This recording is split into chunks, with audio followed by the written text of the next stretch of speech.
PBCom Mobile to our bank money transfer. How to send money from PBCom to our bank online. And kung bago ka sa channel na to at gusto mo pa ng mga tutorial videos na katulad nito, please click the subscribe button. So ngayon nakalogin ako sa our bank simple account ko or sa our bank online banking account ko. And meron ako ditong balance na 300 pesos. Ang bala ko kasi is mag-transfer ng pera from PBCom to our bank and online natin yan gagawin. So, dapat madagdagan tong balance ko after ko mag-transfer sa PBCom. And also, i-check na rin natin kung magkakaroon ba tayo ng issue sa pag-transfer or magiging mabilis lang ba yung pag-transfer from PBCom Mobile to our bank or Robinsons Bank. And by the way, itong PBCom Mobile and Robinsons Bank account or our bank account, in-open ko lang to online. Yung bank accounts ko na to, hindi ako pumunta sa branch para magkaroon ng account number. Instead, ginamit ko lang yung cellphone ko, nag-selfie lang ako, and nag-upload ako ng valid ID, and then nagkaroon ako ng bank account. So, yun yung maganda sa kanila. And kung interested kang mag-open din ng bank account either sa PBCom or sa our bank, meron kami ginawang step-by-step tutorial guide on how to open bank account either sa PBCom or our bank or Robinsons Bank. You may click this link sa taas to check that video. So, punta na tayo sa PBCom Mobile, which is ito na yon, and mag-login lang ako gamit yung fingerprint ko. So, mas mabilis mag-login pag fingerprint. Pwede ka rin naman mag-login gamit yung username and password mo, pero sa akin, okay na sa akin yung fingerprint, lalo marami akong bank accounts. Kung interested ka rin na paano ba yan, so meron din kaming ginawang video on how to set up yung fingerprint login sa PBCom and also sa our bank. Nasa link din yan sa taas. Scroll down nyo na lang sa baba. And then, dito, puntahan ko muna yung My Accounts. So, nakapag-login na tayo sa PBCom Mobile. And ang balance ko dito is 996. So, ang maganda rito sa PBCom Mobile and yung our bank simple account, wala itong maintaining balance pala. So, kahit mag-zero out yung pera natin dito, okay lang, hindi agad magko-close yung account. Kasi nga, wala itong penalty or wala itong charges kung sakaling magkaroon man tayo ng zero na balance sa account natin. So, balik na tayo and tap ko itong transfer. So, slide ko lang to kasi other bank yung kailangan natin piliin.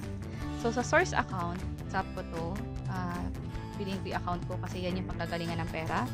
And then yung target account, tap natin yan. So, dito, wala pa yung our bank. Meron akong BPI, BDO, GCash, Metro Bank. Ibig sabihin nito na register ko na siya before or na-enroll ko na siya dito sa PBCom and nakapag-transfer na rin ako dito. Yung our bank, hindi ko pa siya register dito. So, ang gagawin ko is i-add muna siya dito. I-register ko muna siya. So, paano ba gawin yon? So, close ko lang to. Dito sa bandang baba, merong Manage Fund Transfer Accounts. So, tap ko to. And then, Account from Other Banks. So, piliin natin yan. And then, dito sa kanan, merong Plus. So, tap natin yan. And then, sa Select Bank, piliin natin ang Robinsons Bank for our bank. By the way, sinasabi kong our bank kasi nagkaroon ng updates or naka-receive ako ng notification from Robinsons Bank na soon, papalitan na nila yung Robinsons Bank magiging our bank digital. Basta pag may naririnig kayong our bank or Robinsons Bank, pareho lang yon. So, piliin ko tong Robinsons Bank. Yung account name, ilalagay ko dito kung sino yung owner ng our bank account na yon. Account number naman, ilalagay ko dito kung ano yung account number na pagkapasahan natin sa Robinsons Bank.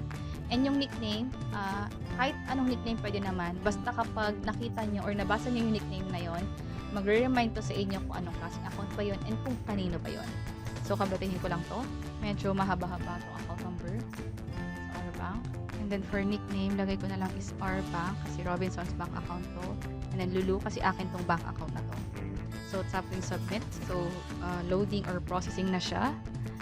So, confirmation lang. So, double check nyo muna lahat ng info bago nyo i-enter yung OTP sa baba. And yung OTP, ma-receive mo yan via text. So, 150756. 756. So, confirm. And successful na daw. So, dadagdag na rito yung our bank, which is ito na siya. And may na-receive na rin tayong text about this transaction. So, ngayon naman, ang gagawin ko is mag-transfer na tayo dito. So, balik tayo kanina dun sa view. So, ito na ulit yung other bank. Sa source account, nalagyan na natin siya ng info. Yung target account, piliin na natin dito yung our bank. And then, for schedule type, gusto ko immediate kasi gusto ko agad makita kung mag-transfer ba yung pera from PBCom Mobile to our bank digital. So, yung transfer ko pera is 200 pesos. And yung remarks, optional lang naman yan. So, i-leave ko na lang yan. Pero pwede kayong maglagay ng kahit na ano dyan, like pwedeng pangalan or any notes, pwede. So, okay na tayo. Tap ko yung submit and processing na ulit siya. Actually, mabilis lang mag-transfer ng pera from PBCom Mobile to other bank. Na-try ko na yan sa iba't ibang video sa ginawa ko. So, 781-296, 781-296. Before I proceed tapping the confirm button, double check ko muna kung tama yung account number. So, tama naman. Sa inyo ganun din, bago kayo mag-proceed sa kahit anong transaction, double check lahat. Kasi ang hirap mag-request ng refund kapag nagkamali pala kayo ng account number sa our bank. So, okay na. Tap na itong confirm. So, processing na siya. Sana nakaabot tayo bago nag-expire yung OTP. So, okay na. So, fund transfer has been successful. And meron ditong transaction reference number. Also, meron din ako na-receive na text about this transaction. Suggestion ko or best practice ko na i-take ko yung screenshot nitong transaction or i-take note ko yung transaction reference number. Just in case kasi magkaroon ng issue. Pero hindi ko pa naman ito na-experience in the past.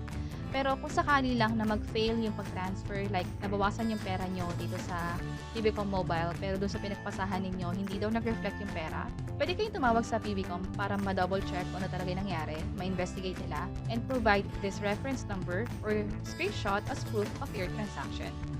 So, tap ko na itong done, and then tap ko yung my accounts. Kanina ang pera ko dito is nasa 996, pero ngayon naging 795.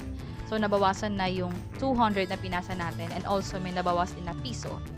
Yung piso kasi is yun yung charges sa pag-transfer ng pera from PBCom to other bank. So, mura lang yung pag-transfer or yung transfer charge from PBCom to other bank na. So, ngayon, ang gagawin ko is i-double check ko na yung our bank digital ko. So, na-log out tayo. And then, mag-login lang ako. So, kung makapansin nyo, our bank digital na siya. Dati Robinsons Bank to eh. So, mag-login lang ako gamit yung fingerprint ko. So, tap ko lang to. And then, fingerprint scan. So, 500 pesos na yung naging pera natin dito sa our bank digital. So, hindi naman tayo nagkaroon ng issues sa pag-transfer from PBCom Mobile to our bank. And that's it. Sana nakatulong tong video na to. Please let us know by clicking the like button. And kung may naisip man kayong questions or topics na tingin nyo pwede namin i-share online, please let us know by providing a comment below. And ito pa yung mga videos na pwede nyong i-check. I hope na makatulong to sa inyo. And this is Lou from Invest Library. Until next time, bye-bye!